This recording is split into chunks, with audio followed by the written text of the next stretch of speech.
So, good morning or good night, depending on where you are in the world, and welcome to another interview of the Shield Dude on a Couch. I'm your host, Hector, and today I'm joined by Darsombra, and they're a band from Baltimore, and how can I describe the music? It's like psychedelic space rock, and very cinematic. And I'm here with both members of the band to talk all about their new album that's coming out on August the 25th. So first of all, how are you today? We're well. Feeling good. Feeling good. Good. So tell me your names and what you do in the band. I'm Brian Danilowski. I play guitar and make occasional vocal noises in the band. Sometimes I play a bass and a lot of effects pedals. My name is Ann Everton. I play the synthesizer and percussion. I also sing with Brian, and I'm in charge of video projection and production. Yeah, I know, and I saw your videos and your performances in the desert, which are pretty cool. So yeah, I know the band has been out for a while now, and I think your last full-length album was in 2019, right? That's correct. Yeah, I listened to it. It's like one long track, right? Yeah. Yes, one long 40-minute track. Yeah, because I listen. When I look at you in the streaming services, that's the first track, and I put it out, and I'm like, this track is so long, and I'm like, it's the album. Which is another whole lot of bands can do that. I think there's a metal band, like a doom metal band, Bellwitch, that also did like an album song, but I think that one was 80 minutes. Yeah, I was just reading about that yesterday, and I thought, oh wow, we got a long 40-minute song, and then Bellwitch, who we know, we've actually shared bills with them, just put out an album which was one 80-minute song. So I was like, oh, they doubled up. So putting out an 80-minute song, what if you have to go to the fucking bathroom? Right? True. Well, they expect you to sit in the movie theater and watch a movie for an hour and a half to 2.5 hours without an intermission. So I don't even know how that works. But Yeah. So, and I know you guys released a few of the singles that are on this record in 2021. You released there's one called "Call the Doctor." Yeah. And that one, I saw the music videos that you guys did like a performance video in a Utah desert, which was very trippy. How did you? Because I see that you posted a lot of videos like in the outdoors, but this type of music, I don't know why the vibe is like it needs to be played outdoors. Right? It feels best that way. If you play it outdoors, the aliens can watch it more easily. Or they're already here, apparently. Right. And they're watching, and we hope they're entertained. Oh my God, they must think that we're all crazy, and that's why they haven't contacted us. I think so. I think so too. They think we're too volatile. violent. Probably they think these people are all stupid. Like Yeah. there's no intelligent life form here to take to our planet. The planet that they're living on. We don't want nothing to do with that. So yeah, so I saw those performances. Oh, sorry. And no, go ahead. What were you saying? I was just gonna say, if they happen to catch our show, all the better. So playing outside, zoom the spaceship down, take a look, see what's happening. We don't have a lot of English language lyrics, so they'll probably understand what's happening. Oh yeah, I know that the new album also has like a booklet, which I saw it has like a picture for every song, and there's not that many lyrics on the album. There's like lyrics on a few songs, but it's like because I know Anne, you do most of the sounds with the synthesizer, because on Call the Doctor you start Call the Doctor. So yeah, it's very trippy 70s vibe with a modern feel to it. I was seeing some videos that you guys have played like a mushroom festival near your hometown. What was that? Because that sounds like a good time. What's the mushroom festival like? Oh, it's a great festival. We're gonna play it again. Yeah, we're playing it again this October. You don't need it? Go ahead. Okay. Basically, it's a festival here in Baltimore. They do psilocybin studies at Johns Hopkins University. So people from Hopkins speak at the festival, and then there's people that talk about microremediation, like using mushrooms to clean up toxic environments. And there are people that talk about mushrooms as traditional healing medicines and different like Maria Sabina traditions and stuff like that. It is a pretty, what's the word, mycelial, where all the little roots kind of spread out. It's a very mycelial festival. And for whatever reason, they keep asking us to come back and play, which is great. We'll take it. I mean, our work is trippy, so. But beyond trippy, they also talk about, you know, the mushrooms you can actually eat for food, and they'll do like little walks through the woods there and show people like, oh, there's a mushroom, there's a chicken of the woods, you can eat that, and you know, all sorts of interesting things. So Hoorays. yeah, it sounds like a very different festival. And yes, I like to eat mushrooms on my breakfast with some omelette. So yeah, it's good. So yeah, the new album, it's very long. How long is this album? Because it feels like a double album. Yeah, it's a double vinyl. It's about 75 minutes long. So almost as long as Bell Witch. We're catching up. 5 minutes short of having. Yeah, but this. You can take a 5-minute intermission in the middle to go hit the bong or eat your mushroom. Or go to the bathroom.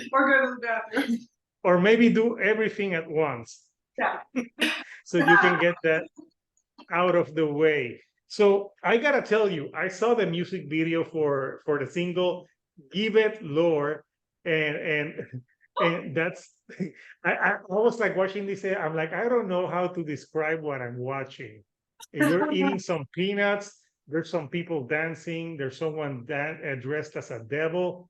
Like what the fuck is this music video about? Great, that's a good question. So I compose the videos, and he helps some too. But like my background is in filmmaking, so that's kind of like music is my foreground. And I think with that one, the concepts I had for it, I wasn't even that crazy about, but they came to me in, you know, a creative sort of burst of inspiration. Like I wanted to have like Renfest style people dancing and pretending to die of the Black Plague. I think the greater concept is false optimism during a plague, as in during the Black Plague, when they thought, oh, it'll be over next month, and it took 150 years. Or even with COVID, when we thought, oh, we're going to get vaccinated and now we're going to go out and party. Oh, wait, we still got COVID. Or when they said it was going to be like something like 2 weeks, and then they expanded that to 2 months. Yeah, but at least it didn't take 150 years. Yeah. Yeah, I mean, we think 5 years is bad with COVID, but 150 years? And I mean, back in the Black Plague, like what I read about it was that, you know, people would use all these different herbs that they thought would help, and they thought pleasant smells would help keep the plague away, and just there were all these different theories. Oh, the planets were aligned a certain way, and that's why the plague happened, because there was no germ theory. So there was a lot of like, wow, humans were really dumb then. But then you start to think, the good thing back then is they had no internet. So I'm thinking they were happier because they weren't preoccupied with this all the time. Like, oh yeah, some people died, but it's not like now, like every we know we have too much information. So I'm guessing even though it lasted 150 years, they probably just moved on with their lives. Yeah, I think they adapted in really interesting and weird ways. And I mean, that theme of adaptation to adversity and to a plague is kind of a theme that runs in and out through the Doomsday Book album.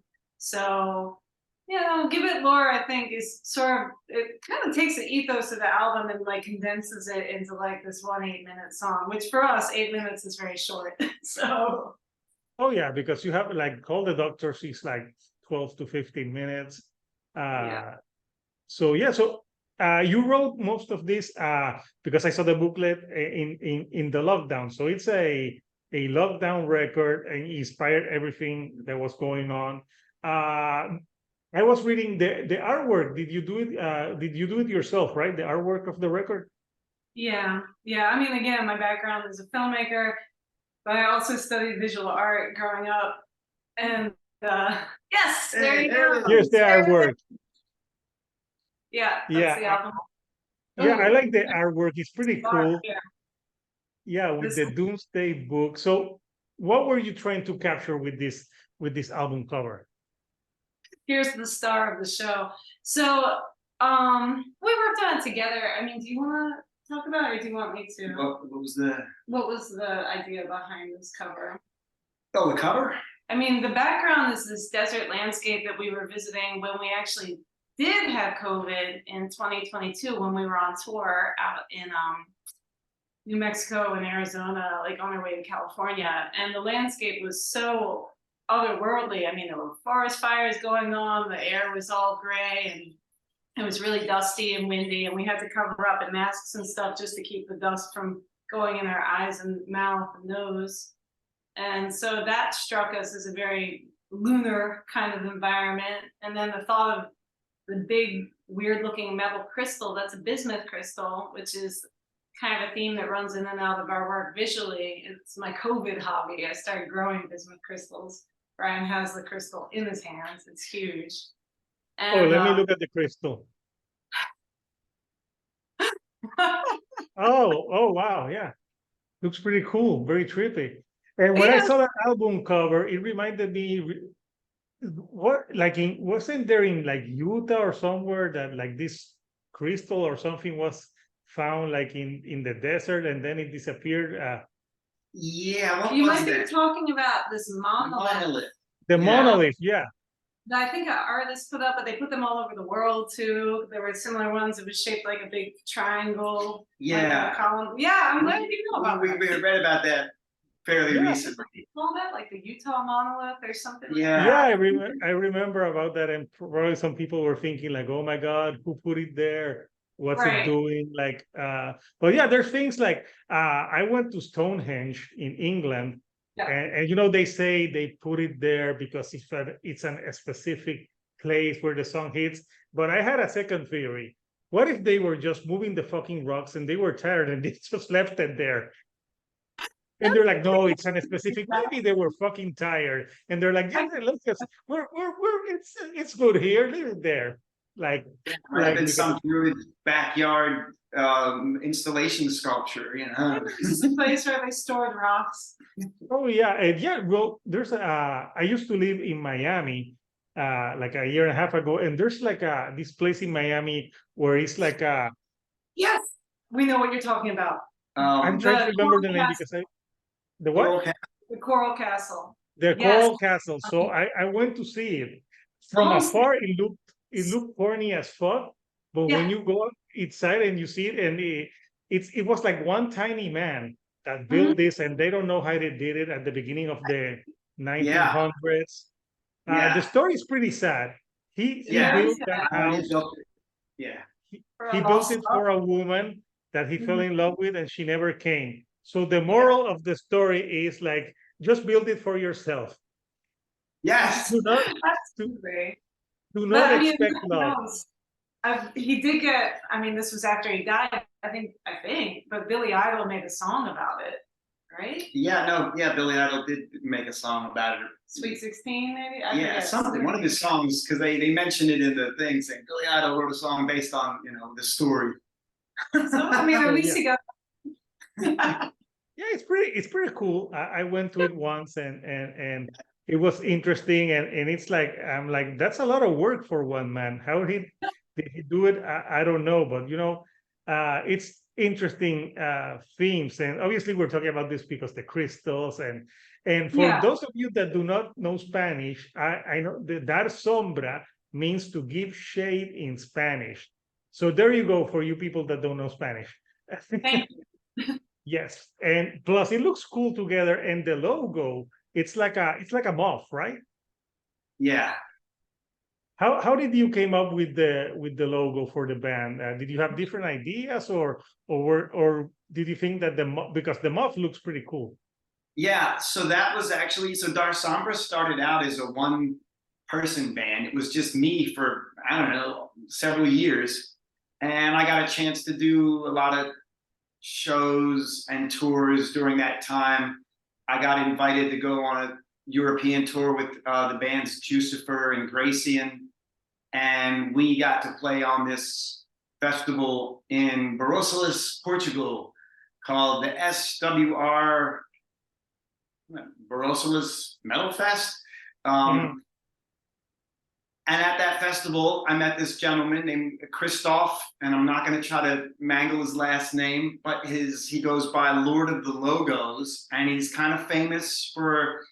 So this is before Ann was in the band. He's kind of famous for making a lot of the sort of unreadable metal band logos that you see. Here's the logo. There you go.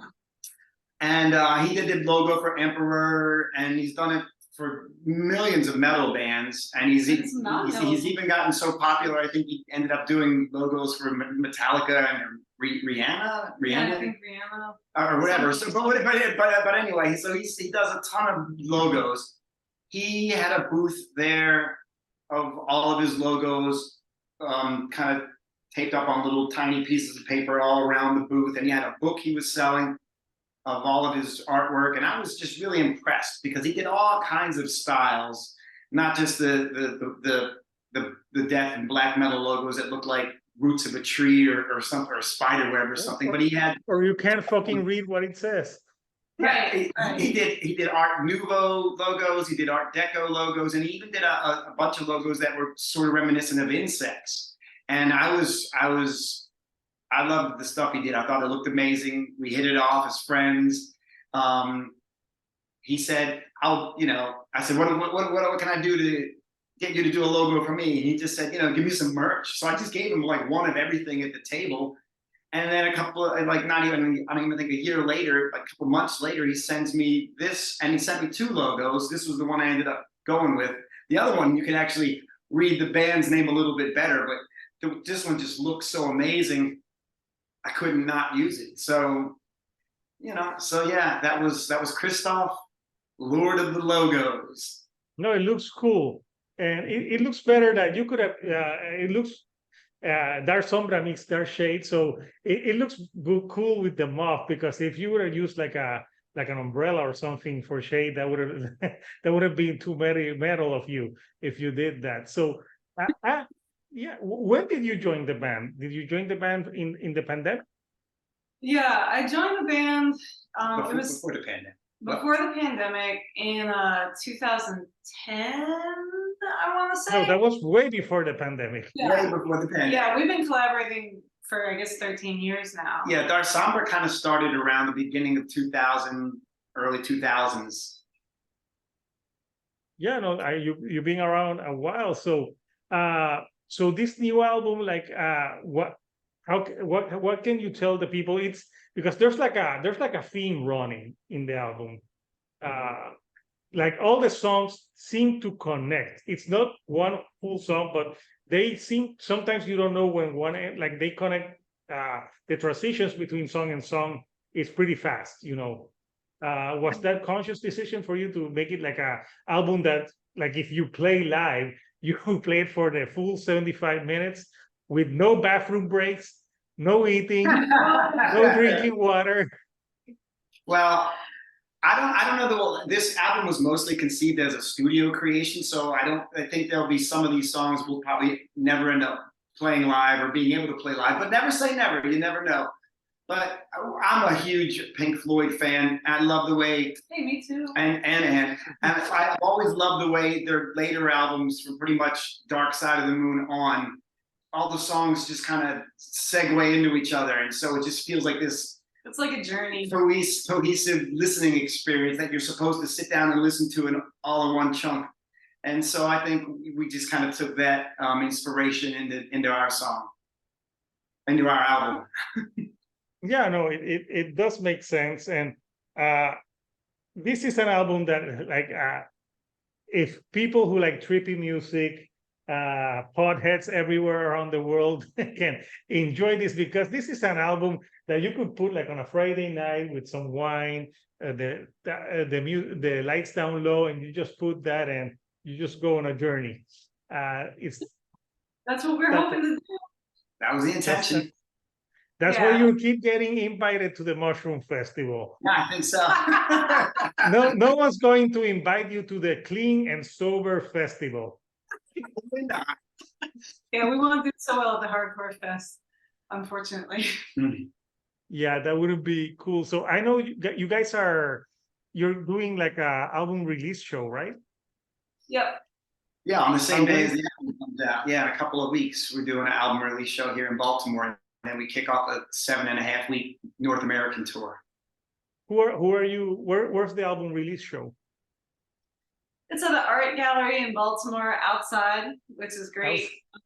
The space is called Current Space. They've been around maybe since 2006 or 5 in different locations. Really nice, pretty space right downtown in the city. And they've got a beautiful big back patio that they've put a giant tent over, so we can have our outdoor show, rain or shine. Plants everywhere. And we've got some amazing local bands, Quattrocenta and Mothbroth, on the bill as well, friends of ours, and just really, awesome Baltimore talent.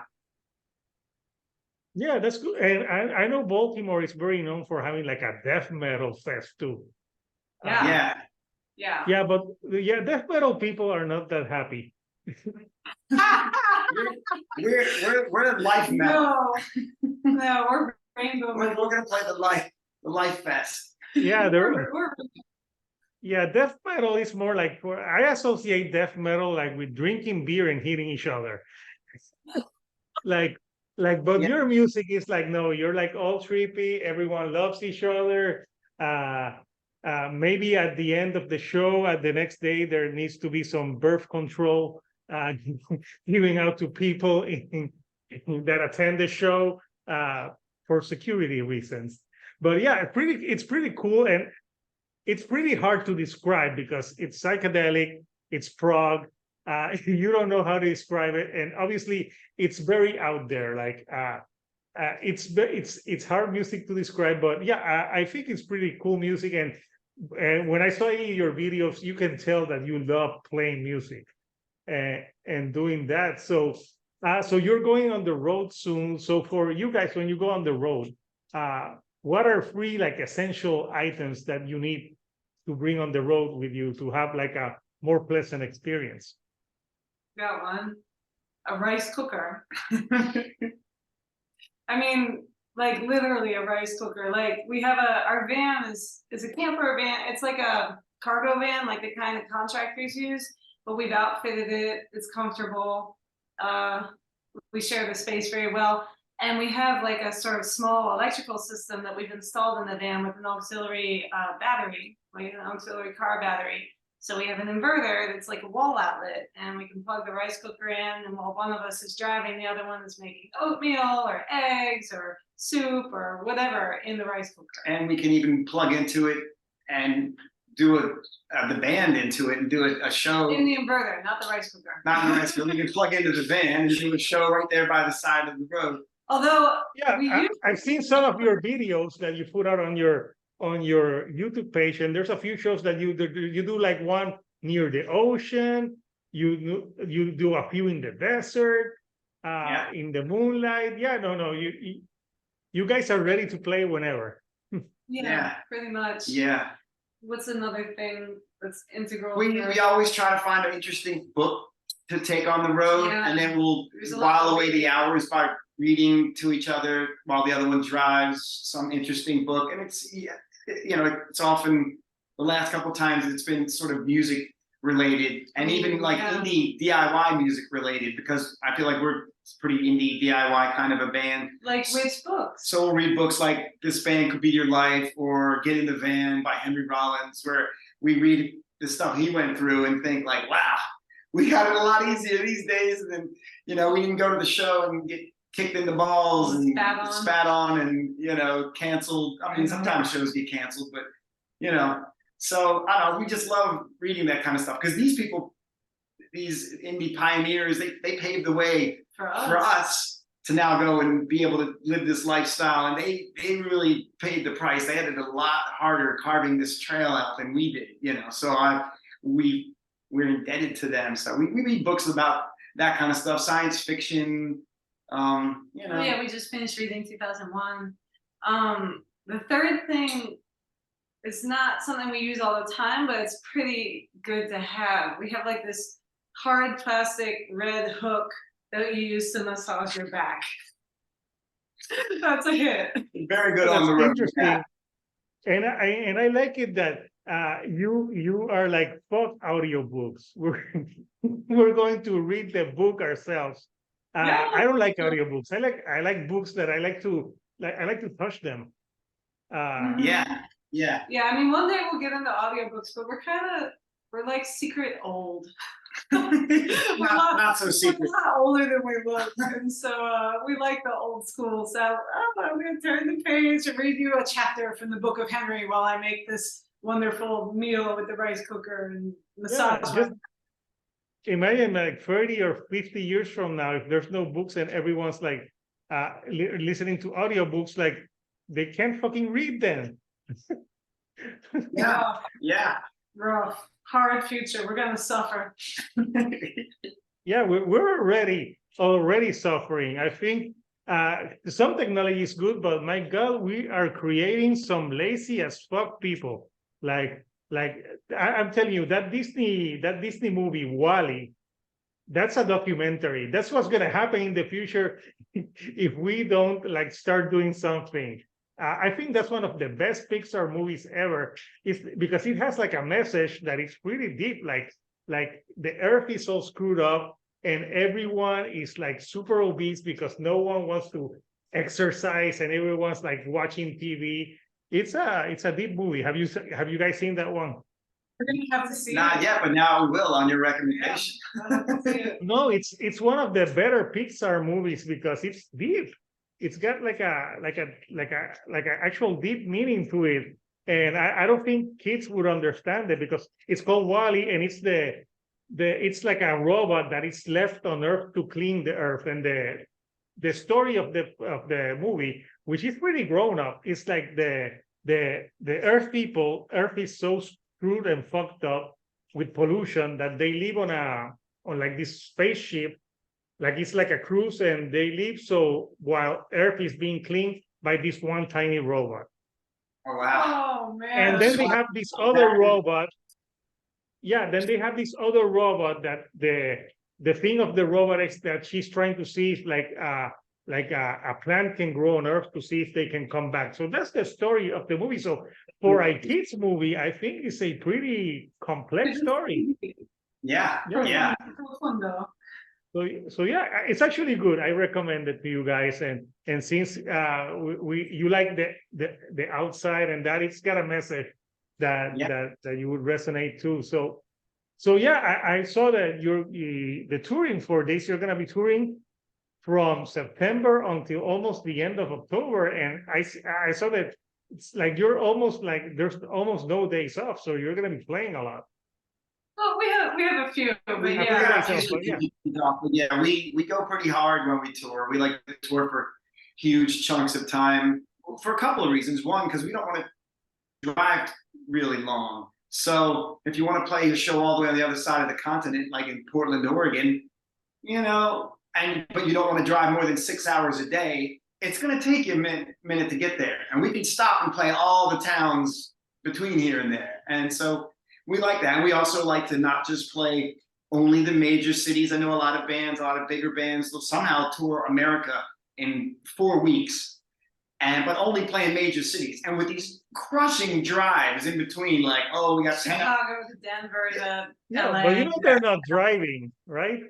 and we like to stop and see places and meet people. And we have good audiences in strange places, like Lincoln, Nebraska is great to us, or Rapid City, South Dakota, or I don't know, Peoria, Illinois. And in some ways, a lot of times the shows that are kind of off the beaten path and not in the major cities are kind of more fun in a lot of ways. It's not all these people that are too cool for school. They've seen it all. They get all the big shows there all the time, so they're maybe a little more jaded about it.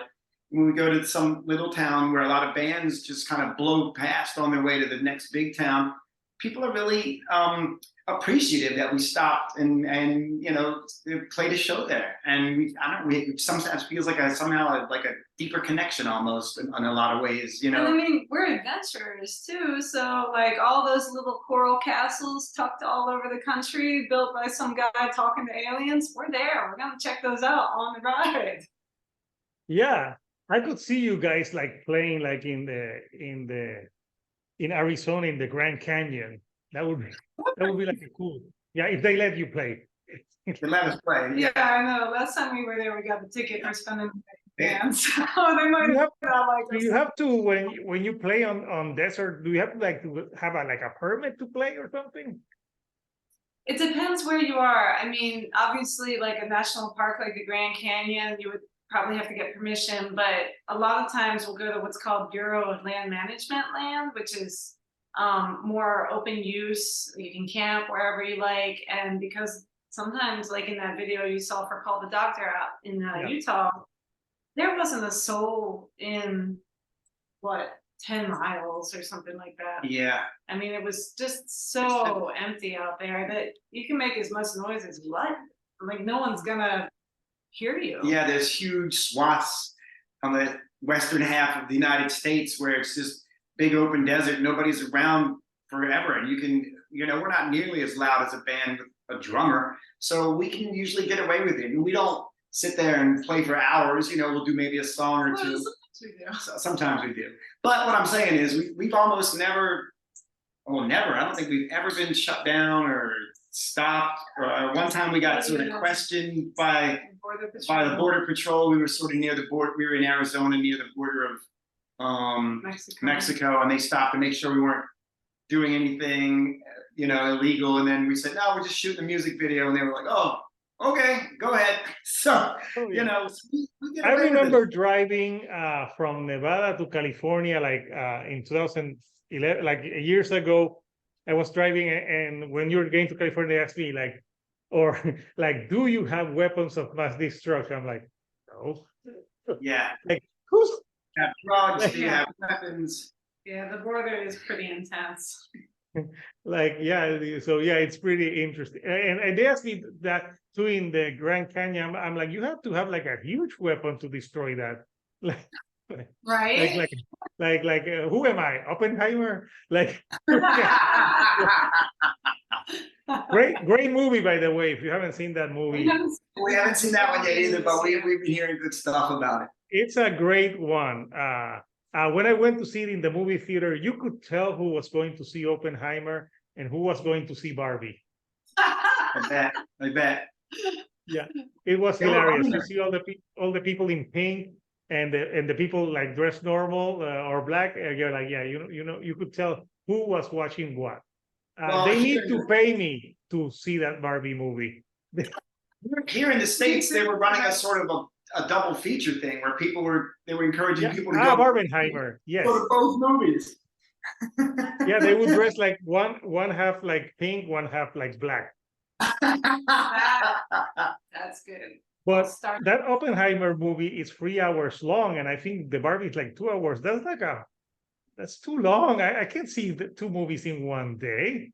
Lots of Did they give you a bathroom break at that Oppenheimer movie? No, and it's 3 hours long.